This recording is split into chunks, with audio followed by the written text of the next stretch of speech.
अस्सलाम वालेकुम दोस्तों, उम्मीद करता हूँ आप सब खैरियत से होंगे। दोस्तों एक बार फिर से आपकी खिदमत में हाजिर हुआ हूँ एक बहुत ही खूबसूरत वीडियो लेकर, जिस पर आज हम रिएक्शन करेंगे। जो आप पहले देख चुके हैं मेरी वीडियो, जिस पर हमने रिएक्शन किया कि इंडिया के अंदर जो रिज़ल्ट है स्टूडेंट्स के, उसके अंदर बहुत बहुत बड़ा स्कैम किया गया है। स्टूडेंट्स के फ्यूचर को तबाह करके रख दिया इन्होंने।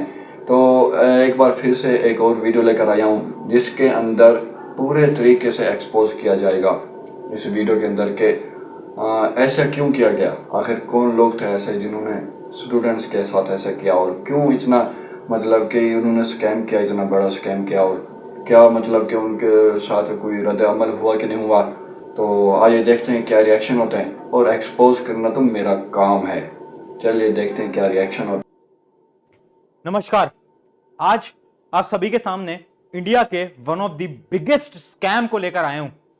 आज मैं कोई मोटिवेशन स्ट्रैटेजी देने नहीं आया हूं। आज मैं आपको बताने आया हूं कि इंडियन एजुकेशन सिस्टम के अंदर एक ऐसा स्कैम जिससे कि 25 लाख से ज्यादा बच्चों की जिंदगी इंपैक्ट हुई है। एक ऐसा स्कैम जिससे कि उनके पेरेंट्स की जिंदगी इंपैक्ट हुई है। ये स्कैम है नीट एग्जाम का। स्कैम के बारे में बताऊंगा, रीजन क्या है और हमें क्या करना चाहिए इसके बारे में बताऊंगा। बट पहले ही बोल देता हूं यार, मैं एक टीचर हूं और मेरा एक कर्तव्य बनता है कि जहां पर स्टूडेंट के साथ अनजस्टिस हो, स्टूडेंट्स को प्रॉब्लम हो, तो मैं उनके साथ खड़ा रहूं, और आज भी मैं खड़ा रहूंगा। इमेजिन करो तुम एक एग्जाम देते हो, उस एग्जाम में तुम बहुत मेहनत करते हो, अपना बेस्ट लगाते हो, मार्क्स भी बहुत अच्छे लेकर आते हो, बट उसके बाद क्या होता है, वो जो एग्जाम कंडक्ट करा रही है एक एजेंसी, उसकी कुछ गलतियों के कारण तुम्हारी रैंक बहुत बेकार आती है। तुम्हारे मार्क्स बहुत अच्छे आते हैं बट तुम्हारी जो रैंक है वो बहुत बेकार आती है। इमेजिन करो कैसा लग रहा है। ऐसा लग रहा है ना कि यार मेरी तो गलती थी नहीं, मैंने तो हार्डवर्क करा, मैंने तो मेहनत करी, पर मेरी सारी मेहनत खराब हो गई। यही सेम चीज हुई है उन 25 लाख स्टूडेंट्स के साथ जिन्होंने इस साल नीट का एग्जाम दिया था, नीट 2024। स्कैम बताऊंगा और कैसे ये स्कैम किया गया है, इसकी पूरी डिटेल दूंगा। पहले समझा देता हूं, बस एक चीज हाथ जोड़ के बोल रहा हूं यार, अपने पेरेंट्स को ये वीडियो भेजो, अपने व्हाट्सएप ग्रुप में इस वीडियो को भेजो, उन्हें बताओ कि एक स्टूडेंट के साथ क्या क्या हो रहा है और कोई सुन नहीं रहा है, और अपनी आवाज उठाओ। देखो हुआ क्या है, अभी एग्जाम हुआ नीट 2024 का, बच्चों ने पेपर दिया। पेपर जो था वो मॉडरेट लेवल का था, जैसा हर साल होता आता है वैसा ही पेपर था। बट जब रिजल्ट आया अभी से कुछ समय पहले, तो सब शॉक हो गए। क्यों? रीजन देता हूं। पहला रीजन उसका यह है कि पिछले साल नीट 2023 के अंदर 3 बच्चों के फुल मार्क्स आए थे, 720 आउट ऑफ 720 आए थे। ठीक है, 3 बच्चों ने 720 आउट ऑफ 720 लाया, वो ठीक था।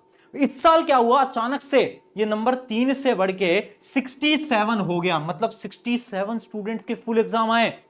इमेजिन करो एक इतना टफ एग्जाम, उसमें 67 स्टूडेंट्स फुल मार्क्स लेकर आ रहे हैं। क्या ये पॉसिबल है? आज तक तो ऐसा देखने को नहीं मिला, और ये चीज जस्टिफाइड भी नहीं है। बट फिर भी मैं एक बार मान लेता हूं कि बच्चों ने बहुत मेहनत करी और इस बार 720 आउट ऑफ 720 लेकर आ गए 67 स्टूडेंट्स। क्या पेपर बहुत हार्ड था? नहीं। या पेपर बहुत आसान था? नहीं। पेपर मॉडरेट था, पेपर वैसा ही था जैसा हर साल आता था। बट ठीक है, मैंने मान लिया इस बार बच्चों ने बहुत मेहनत करी, वो 67 बच्चे फुल मार्क्स लेकर आए। अगला पॉइंट देखते हैं। अगला पॉइंट आता है कि वो जो 67 स्टूडेंट्स है ना, उनमें से 8 स्टूडेंट सेम सेंटर के थे। हरियाणा का एक सेंटर जिसमें से कि 8 स्टूडेंट दे रहे हैं। अब आप इमेजिन करो कितनी प्रोबेबिलिटी है कि एक ही सेंटर से जिसके अंदर 100 बच्चे बैठे हैं, उसमें से 8 बच्चे फुल मार्क्स लेकर आए। क्या ये पॉसिबल है? आज तक तो ऐसा नहीं देखने को मिला, आज तक तो ऐसा कभी नहीं देखने मिला, किसी एग्जाम में नहीं देखने को मिला। क्या ये चीज पॉसिबल है? बड़ा शॉकिंग लग रहा है ना, कि ये पॉसिबल कैसे? चलो फिर भी मैंने मान लिया कि ठीक है, उस सेंटर में सारे टॉपर आ गए थे और 720 out of 720 8 student same centre के निकल के आ गए, मैंने मान लेता हूं, हम सब मान लेते हैं। बट उसके बाद अगला सवाल, ये सारे सवाल जब एनटीए से पूछे गए, जो कि एक टेस्ट एजेंसी है, तो उसने एक जवाब दिया। उसने एक अपना सर्कुलर रिलीज करा। वो सर्कुलर मैं आपको दिखाता हूं, ये एनटीए का एक सर्कुलर है जो कि उसने रिलीज करा। इस सर्कुलर में उसने साफ साफ लिखा है कि इस साल ग्रेस मार्किंग की गई है। क्या बोल रहा हूं मैं? Grace marking. अब एनटी ने यहां पर एक्सप्लेन करा कि हुआ क्या था। कुछ सेंटर्स के अंदर जो एग्जाम था वो लेट स्टार्ट हुआ था, किसी के अंदर 10 मिनट, किसी के अंदर 15 मिनट, किसी के अंदर 20 मिनट, कुछ इश्यूज के चलते हुए तो उन स्टूडेंट्स को एक्स्ट्रा टाइम नहीं मिल पाया, जिसकी वजह से एनटीए ने उन सभी स्टूडेंट्स को एक्स्ट्रा मार्क्स दिए हैं, ग्रेस मार्क दिए गए हैं। और अगर आप ध्यान से देखो तो इसमें लास्ट में लिखा है सच candidate were compensated with grace mark. अब यहां पर कुछ नहीं लिखा कि ग्रेस मार्क कितने मिले हैं, कैसे मिले हैं, किस किस को मिले हैं, कितने सेंटर हैं, क्या पॉलिसी है, कुछ नहीं बताया, बस लिख दिया। अपना जस्टिफिकेशन दे दिया कि भैया हमने ना ग्रेस मार्क दे दिया। क्यों दे दिए? क्योंकि हमें लगा कि उनको टाइम कम मिला था। अरे भाई टाइम ज्यादा दे देते, 15 मिनट ज्यादा दे देते, वो नहीं देना। हमें क्या करना है, हमें ग्रेस मार्क दे देने हैं। ये अपनी गलतियां छुपाने के लिए ऐसे नोटिस छापे जाते हैं, समझ पा रहे हो? अपनी गलतियां छुपाने के लिए नोटिस छापे जाते हैं। अब मैं बताता हूं कि इनजस्टिस कहां हुआ है, गलती कहां हुई है और स्कैम क्या चल रहा है, वो आप ध्यान से सुनना। बहुत सारे लोग बोल रहे हैं कि ये जो सेंटर था, इस सेंटर के अंदर चीटिंग की गई है ना, पेपर लीक हो गया। बट पेपर लीक हुआ ना हुआ वो एक डिफरेंट चीज है, और पेपर लीक की चांसेस भी बहुत कम होती हैं, अगर मैं आपको प्रैक्टिकली बताऊं तो, है ना। पेपर लीक होता तो ज्यादा से ज्यादा 100 बच्चों पे पहुंचता, 500 पे पहुंचता, 1000 पे पहुंचता, बट उससे इतना ज्यादा इंपैक्ट नहीं आया। इंपैक्ट देखो हुआ क्या है, इंपैक्ट ये हुआ है कि 650 मार्क्स, 650 नंबर, जिसपे कि एम्स आराम से मिलता है। आप किसी भी साल का डाटा उठा लो, 650 नंबर जिसके आ गए, एम्स पक्का था। इस साल 650 नंबर पे रैंक आई है 30,000 रैंक आई है। क्या एम्स मिलेगा? नहीं मिलेगा, नहीं मिलेगा। तो गेम क्या हुआ है? क्या पेपर लीक हुआ है क्या? नहीं बेटा, पेपर लीक नहीं हुआ है। हो भी सकता है, शायद कुछ कुछ जगहों पे हो गया हो, उसकी हम गारंटी नहीं ले सकते, बट जो ब्लंडर हुआ है एनटीए की तरफ से, वो मैं आपको समझाता हूं। देखो, बहुत सारे सेंटर्स हैं जिसके अंदर पेपर लेट दिया गया, तो एनटीए ने क्या करा, रैंडमली उस सेंटर के जितने भी स्टूडेंट्स थे उनके मार्क्स इंक्रीज कर दिए। अब जितना हमने एनटीए के ऑफिशियल से बात करी है, देखो डाटा ऐसे हम एक्यूरेटली नहीं बता सकते जब तक एनटीए कोई नोटिस ना निकाले।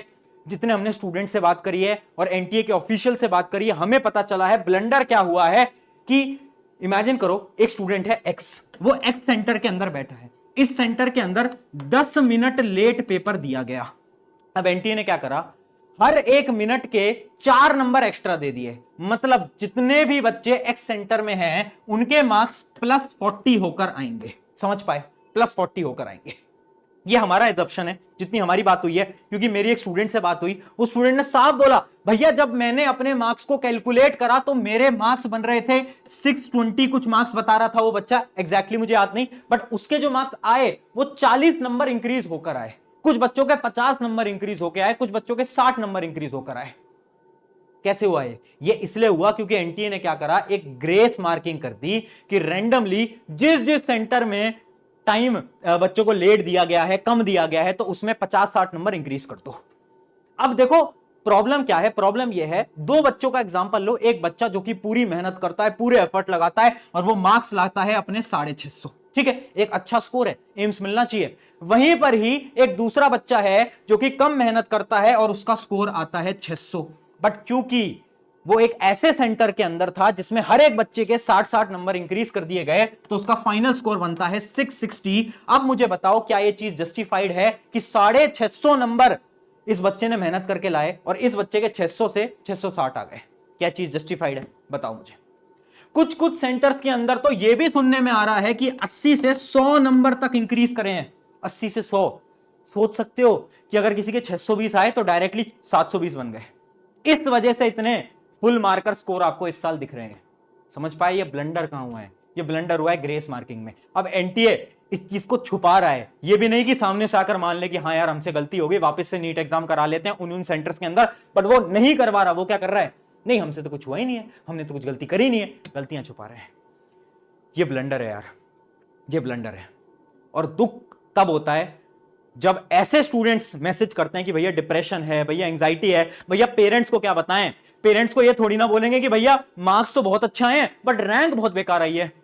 एक बच्चा 650 नंबर लाकर खुश था, अपने गांव में जाकर बता दिया था उसने कि मैं तो ना डॉक्टर बनने वाला हूं, बट जब रैंक आई तो उसे पता चला यार एम्स तो मिल ही नहीं पाएगा, 650 नंबर पे एम्स नहीं मिल पा रहा।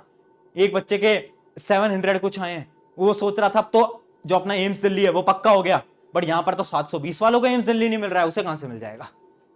वो सपने ना तोड़ दिए गए हैं बच्चों के। पेरेंट्स नहीं समझ पा रहे हैं यार ये बात, पेरेंट्स नहीं समझ पा रहे हैं। पेरेंट्स को तो रैंक दिख रही है, वो देख रहे हैं अच्छा तेरे ना 50,000 रैंक आई है, 50 के रैंक आई है, तूने मेहनत कम करी होगी, बट उसने मेहनत कम नहीं करी यार, उसने मेहनत पूरी लगाई है, उसने जी जान पूरा लगाया, बट कहीं ना कहीं गलती रही है एनटीए की। इसलिए बोल रहा हूं, अगर आप एक पेरेंट हो, मैं एक टीचर हूं, पिछले 5 साल से एजुकेशन इंडस्ट्री के अंदर हूं, अगर नीट एग्जाम में 25 लाख बच्चे देते हैं तो उन 25 लाख में से मिनिमम 20 लाख बच्चे हमारी स्ट्रैटेजी वीडियो, मोटिवेशनल वीडियो देखकर एग्जाम देने जाते हैं। उनको मैं समझता हूं, उनको मैं जानता हूं, सब स्टूडेंट्स से मेरा बहुत प्यार है और उन्हीं के भी हाथ में मैं आपसे बोल रहा हूं कि आपके बच्चे की गलती नहीं है। इस बार उसने मेहनत लगाई है, गलती यहां पर एनटीए की तरफ से हुई है, बच्चे की गलती नहीं है।